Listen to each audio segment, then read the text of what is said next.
खोदा किला निकला मुकदमा। जी हां, जिस किले की खुदाई से देश की तकदीर बदलने का दावा किया जा रहा था, वहां की खुदाई के बाद 1000 टन सोने का तिलस्म टूट गया।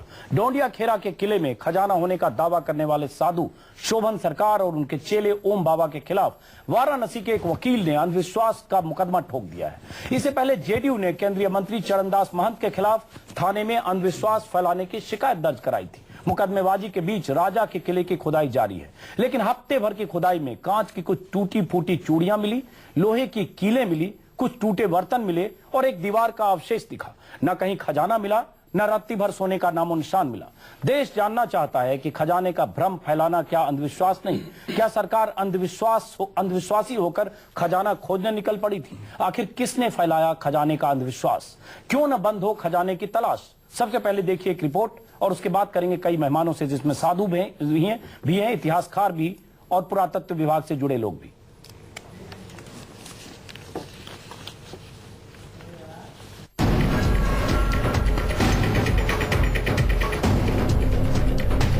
इक्कीस 21,000 टन सर, 21,000 टन। और जिम्मेदारी के साथ संपूर्ण राष्ट्र के सामने कहना चाहता हूँ, हिंदुस्तान को सोने का बाग बना दूंगा।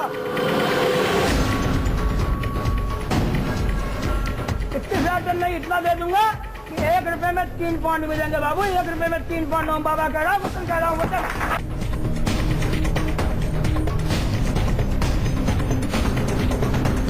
शोभन सरकार ने मुझसे ये कहा है कि मैं इतना सोना देना चाहता हूँ कि यूके और यूएस का ज्वाइंट होने से बड़ा चक्कर हो जाए हमारे देश में। इस दावे को 7 दिन बीत गए, लेकिन कानपुर के पास डोंडिया खेड़ा के किले से न 1000 टन सोना मिला, न कोई खजाना। तिलिस्म टूट गया। हफ्ते भर पहले गैती फावड़ा लेकर हांफते हुए किले में पहुंची एएसआई को कुछ टूटे फूटे बर्तन मिले, कुछ कांच की चूड़ियां मिली, एक पुरानी दीवार मिली। यानी दावे की हवा निकल गई। हाँ, एक चीज और भी मिली जो बेहद दिलचस्प है। खोदा किला निकला मुकदमा। पहले खजाने की खुदाई की पैरवी करने वाले मंत्री चरणदास महंत के खिलाफ जेडीयू ने शिकायत दर्ज करा दी और अब किले में खजाना होने का दावा करने वाले साधु शोभन सरकार पर एक वकील ने अंधविश्वास फैलाने का मुकदमा ठोक दिया है। जरा सुनिए क्या कहना है साधु पर मुकदमा करने वाले वाराणसी के उस वकील का। भाई, आप समाज में कुरीतियां, अंधविश्वास और भ्रम क्यों फैला रहे हैं? भाई, आप महात्मा, आप समाज को सही दिशा दीजिए और आप गलत दिशा को समाज क्यों ले जा रहे हैं? आप मार्गदर्शक हैं समाज के और अपने सपने में जी रहे हैं, पूरे समाज को सपने में लेकर चल रहे हैं आप। समाज फुल सपोर्ट कर रहा है, सरकार आपको फुल सपोर्ट कर रही है। जी हाँ, पहले खजाने की खुदाई खबर बनी, अब खुदाई से निकला मुकदमा खबर बन गया। सवाल ये है कि किसने फैलाया खजाने का अंधविश्वास? एक साधु के कहने पर सरकार क्यों खोजने लगी खजाना? क्यों न रोकी जाए अंधविश्वास के खजाने की खुदाई? केंद्रीय मंत्री चरणदास महंत पर अंधविश्वास फैलाने का शिकायत दर्ज कराने वाली जेडीयू भी यही कह रही है कि फौरन 1000 टन सोने की खोज रोकी जाए। इस तरह के अंधविश्वास को बढ़ावा नहीं मिले, आगे इस तरह की कोई और दूसरी घटनाएं नहीं हो, इस पे सरकार को मैं समझता हूँ कि बिना संकोच किए जितना जल्द से जल्द हो, मिनट वाइज करके इसको काम को बंद कराना चाहिए। अब सोना खोजने वाले किस किरदार ने गलती की, किसे क्या सजा मिलेगी, ये तो अदालत तय करेगी। लेकिन कल तक जो जनता तमाशा देख रही थी, अब वो भी सवाल खड़े कर रही है। सरकार है, एक साधु संत के कहने पे वो खुदाई करवाना स्टार्ट कर देती है, तो ये कहीं न कहीं अंधविश्वास को बढ़ावा दिया जा रहा है। वैसे ही हमारे देश में अंधविश्वास के कारण इतना नुकसान हो रहा है, इतना सब कुछ हो रहा है। सरकार को अब तो समझना चाहिए कि अंधविश्वास के कहने पे ऐसा ना चले। पॉलिटिकल मुद्दा बता सकते हैं, मोदी को दबाने का काम किया जा रहा है बस, और कुछ नहीं किया जा रहा। किसी के सिर्फ ड्रीम के बेस पे हम इतनी ज्यादा मैन पावर लगा रहे हैं, दैट मेक्स नो सेंस। किसी के ड्रीम के बेसिस पे आप जाके एएसआई वहां जाके इतना सर्च करें और 6 दिनों में रिजल्ट हमारे को कुछ नहीं मिला है, तो मुझे लगता है कि ये चीज रोक देनी चाहिए। लोगों को कंक्लूजन पे नहीं पहुंचना चाहिए। अभी हार्डली 6 दिन हुए हैं और आर्कियोलॉजिकल सर्वे ऑफ इंडिया जो सबसे बड़ी संस्था है हमारे देश में, अगर वो इतना बड़ा स्टेप लेती है तो उसका कोई ना कोई उसका रीजन रहा होगा। आगे जो भी है, आगे तो रोक देना चाहिए खुदाई मेरे हिसाब से। सर ऐसा है कि अच्छा काम कर रहा है व्यक्ति, खुदाई चल रहा है तो उसको करना चाहिए। बहरहाल डोंडिया खेड़ा के किले में खुदाई अब भी हो रही है, लेकिन हवाई किला ढह चुका है। किला वीरान है, एक हफ्ते में ही तमाशा खत्म हो चुका है। वो तमाशा जो सरकार के एक इशारे पर शुरू हुआ था, स्वर्ण उत्सव का वो तमाशा जिसकी शुरुआत डीएम और एसपी की मौजूदगी में हुई थी। पर अब बहुत हो चुका। अब क्यों नहीं खत्म होता खजाने का भ्रम? क्यों नहीं रोकी जा रही खजाने की खुदाई? वाराणसी से पीयूष आचार्य के साथ ब्यूरो रिपोर्ट, न्यूज 24। क्यों नहीं रोकी जा रही खजाने की खुदाई? तब जब मंत्री पर अंधविश्वास फैलाने का मामला दर्ज हो चुका है, जब साधु शोभन सरकार और उनके शिष्य के खिलाफ वाराणसी में अंधविश्वास फैलाने का मामला दर्ज हो चुका है, लेकिन खुदाई अभी जारी है। 6 दिन तक खुदाई हो चुकी है। जो हमें जानकारी उसके मुताबिक कांच की कुछ टूटी फूटी चूड़ियां, कुछ कीलें, लोहे की कीलें, कुछ बर्तन और दीवार की झलक मिली है। लेकिन खुदाई अभी जारी हो सकता है 2, 3, 4 महीने, 6 महीने तक खुदाई हो, क्योंकि साधु शोभन सरकार, उनके शिष्य का कहना है कि जब तक 15 मीटर तक खुदाई नहीं होगी तब तक खजाना नहीं निकलेगा। 15 मीटर का मतलब लगभग 50 फीट। 50 फीट में भूजल मिलता है, पानी मिलता है। क्या 50 फीट में खजाना मिलेगा? और जब तक नहीं मिलेगा, क्या तब तक सरकार खुदाई करेगी? तब तक एएसआई के अफसर महीनों तक वहां खुदाई करते रहेंगे जब तक खजाना नहीं मिलेगा। ये खुदाई कब तक होगी? क्या ये अंधविश्वास नहीं है? इतना कुछ होने के बाद भी सरकारी अमला खुदाई क्यों जारी रखे हुए? इसी सवाल को हम जानने की कोशिश करेंगे। और साथ में ये भी कि अंधविश्वास का मामला अगर बनता है तो साधु और केंद्रीय मंत्री के खिलाफ किस तरह से मुकदमा दर्ज होकर आगे कार्रवाई हो सकती है। हमारे साथ एडवोकेट हैं रेखा अग्रवाल। रेखा जी, सबसे पहला सवाल आपसे। आज जो हमें जानकारी मिली कि वाराणसी में साधु शोभन सरकार, उनके शिष्य के खिलाफ वहां स्थानीय एडवोकेट हैं, उन्होंने अंधविश्वास फैलाने का मुकदमा दर्ज कराया। इससे पहले जेडीयू ने दिल्ली में शिकायत दर्ज कराई है केंद्रीय मंत्री के खिलाफ। पहले साधु के खिलाफ क्या मामला बनता है? देखिए, सबसे पहले तो अंधविश्वास अगर कोई भी फैलाता है हमारे देश के अंदर तो वो कानूनी तौर के ऊपर एक बहुत बड़ा जुर्म है, जिसके अगेंस्ट एक्शन लिया जा सकता है, कानूनी कार्रवाई हो सकती है।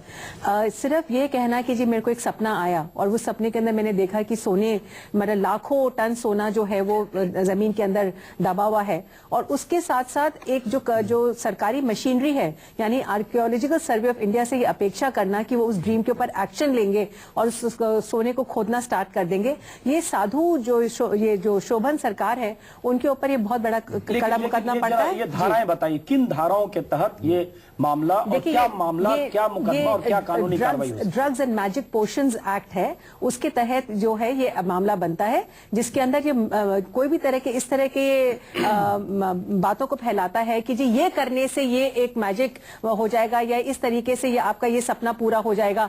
मेरे को ये सपना आया कि जी ये खोदने से आपको सोना मिल जाएगा और खोना मिलने से आपका ये सपना भी पूरा हो जाएगा। अगर मान लीजिए वो कहते हैं कि मैंने सपने की बात नहीं कही, अगर वो कहते हैं कि राजा की आत्मा आई थी, जो चिट्ठियों में उन्होंने लिखा और राजा की आत्मा ने कहा, या किसी भी बिना पर अगर वो कहते हैं कि तपबल से ही मैं सोना उपलब्ध करा दूंगा इसलिए खुदाई हुई, तो उनके खिलाफ आईपीसी की किस धारा के तहत मामला बनता है? एक बहुत बड़ा जो जिसको कहते हैं कि क्रिमिनल ब्रीच ऑफ ट्रस्ट, ये 406 का मुकदमा बनता है, अंधविश्वास को फैलाना। क्योंकि जो अगर आप कोई भी तरह का गलत काम करते हैं, और 420 का मामला भी साथ के अंदर जुड़ता है, क्योंकि आप इसके अंदर लोगों को गुमराह कर रहे हैं, आर्कियोलॉजिकल सर्वे ऑफ इंडिया है उनको भी गुमराह कर रहे हैं। अजय गौतम। रेखा जी बहुत वरिष्ठ वकील हैं, मैं बड़ा लेकिन आंख मूंदकर सिर्फ साधु का समर्थन मत कीजिएगा, क्योंकि पूरा देश देख रहा है। नहीं, लॉजिक, सारे लॉजिक 2 महीने के बाद सारे लॉजिक बेमानी हो जाएंगे। साहब मैं बात पूरी कर लूं। पहली बार अभी मैडम ने कहा ड्रग मेडिकल रेमेडी एक्ट 1954, वो उसके अंदर तब एप्लीकेबल होता है जब आप किसी की बीमारी ठीक करते हैं। दूसरा, ma'am please let me finish.